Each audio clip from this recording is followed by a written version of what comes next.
এই ভিডিওতে ডিএলএড 21-23 সেশনের পার্ট 2 এক্সামের জন্য CC04 অর্থাৎ পেডাগজি অ্যাক্রস কারিকুলামের ফাইনাল সাজেশন নিয়ে আলোচনা করব।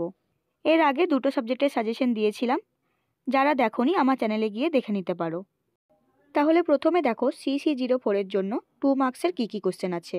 নাম্বার 1, শিক্ষণ বিজ্ঞান বা পেডাগজি কাকে বলে।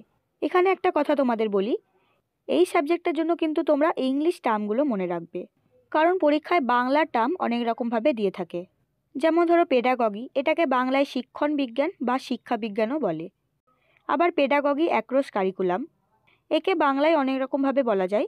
পাঠ্যক্রমের শিক্ষণ বিজ্ঞান, পাঠ্যক্রম ব্যাপী শিক্ষণ বিজ্ঞান, পাঠ্যক্রম বরাবর শিক্ষণ বিজ্ঞান বা পাঠ্যক্রম ব্যাপ্ত শিক্ষণ বিজ্ঞান ইত্যাদি।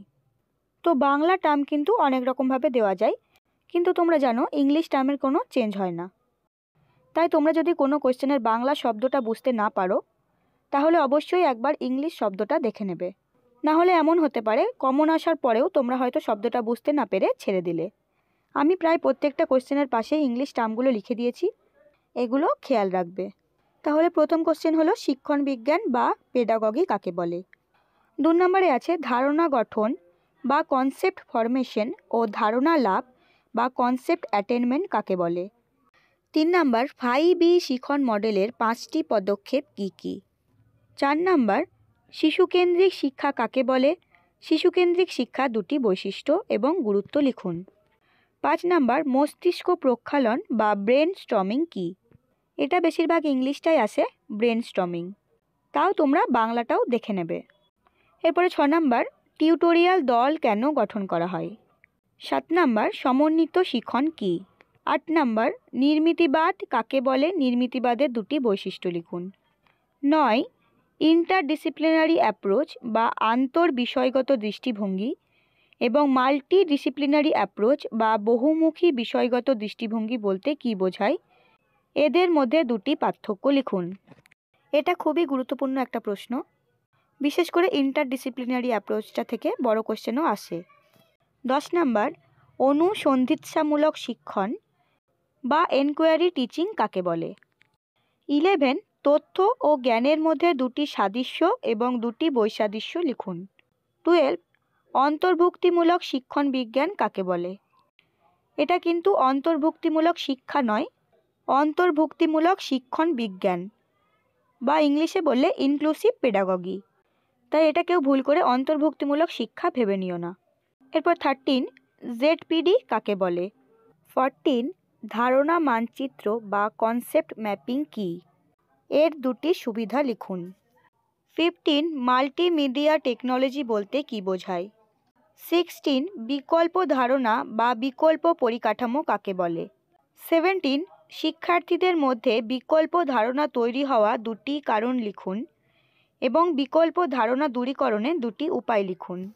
18 বিকল্প ধারণা বা অল্টারনেটিভ কনসেপ্ট এবং ভ্রান্ত ধারণা বা ভুল ধারণা, ইংলিশে বললে মিসকনসেপশনের মধ্যে পার্থক্য কী। 19 টেলিকনফারেন্সিং কাকে বলে, টেলিকনফারেন্সিংয়ে 2টি সুবিধা লিখুন। 20 ভিডিও টেলিকনফারেন্সিং এবং অডিওগ্রাফিক টেলিকনফারেন্সিং কাকে বলে। 21 বহুবিধ সাক্ষরতা বা মাল্টিপল লিটারেসি কী। 22 স্টুডেন্ট প্রোফাইল কাকে বলে। 23 সমসুযোগের নীতি বলতে কী বোঝায়। 24 পারদর্শিতার অভিক্ষা বা অ্যাচিভমেন্ট টেস্ট কাকে বলে, পারদর্শিতার অভিক্ষার 4টি উদ্দেশ্য বা প্রয়োজনীয়তা লিখুন। 25 মূল্যায়ন কাকে বলে, মূল্যায়নের 2টি উদ্দেশ্য বা প্রয়োজনীয়তা বা গুরুত্ব লিখুন। 26 মূল্যায়নের 2টি প্রকৃতি বা বৈশিষ্ট্য লিখুন। 27 প্রস্তুতিকালীন মূল্যায়ন বা একে অনেকভাবে বলা যায় গঠনগত মূল্যায়ন, কর্ম চলাকালীন মূল্যায়ন, কার্য সম্পাদনমূলক মূল্যায়ন ইত্যাদি। আগেই বললাম ইংলিশ টার্মটা তোমরা মনে রাখবে ফরম্যাটিভ এভালিউশন। তো প্রস্তুতিকালীন মূল্যায়ন বা ফরম্যাটিভ এভালিউশন এবং চূড়ান্ত মূল্যায়ন বা সাবমেটিভ এভালিউশন কাকে বলে। 28 নির্ণায়ক অভিক্ষা বা ডায়াগনস্টিক টেস্ট কাকে বলে।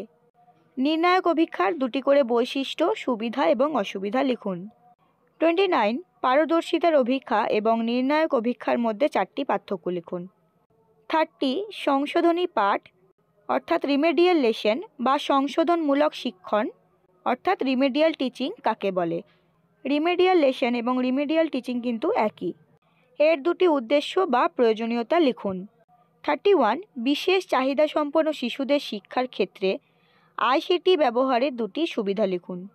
33 কলা বা আর্ট এবং প্রদর্শনী কলা বা সম্পাদনী কলা যাকে বলে পারফর্মিং আর্ট কাকে বলে উদাহরণ দিন।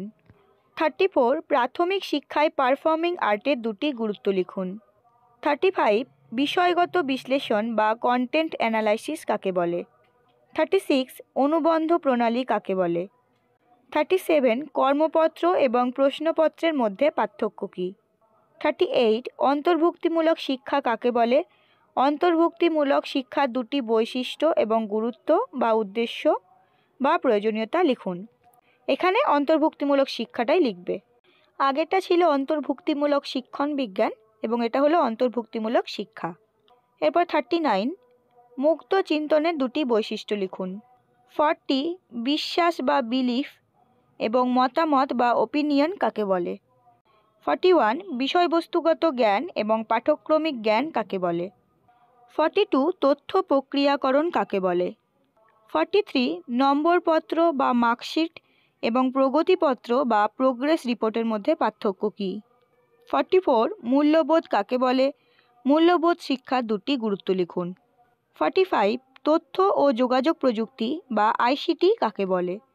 শিক্ষাক্ষেত্রে আইসিটির দুটি গুরুত্ব লিখুন। এরপরে এই সাবজেক্টের লাস্ট কোয়েশ্চেন 46 ডিসলেক্সিয়া এবং ডিসগ্রাফিয়া এবং ডিসক্যালকুলিয়া কী। 45 এবং 46 এই দুটো কোয়েশ্চেনই CC03তেও দেওয়া আছে। তো এই ছিল CC04-এর জন্য 2 মার্কসের ইম্পর্টেন্ট কোয়েশ্চেন্স। অন্যান্য সাবজেক্টের মতনই এই সাবজেক্টেরও কেউ যদি অ্যান্সার সহ আমাদের পেড পিডিএফ নিতে চাও তাহলে স্ক্রিনে দেওয়া নাম্বারে হোয়াটসঅ্যাপ করো। এরপর দেখো 7 এবং 16 মার্কসের জন্য কী কী কোয়েশ্চেন রয়েছে।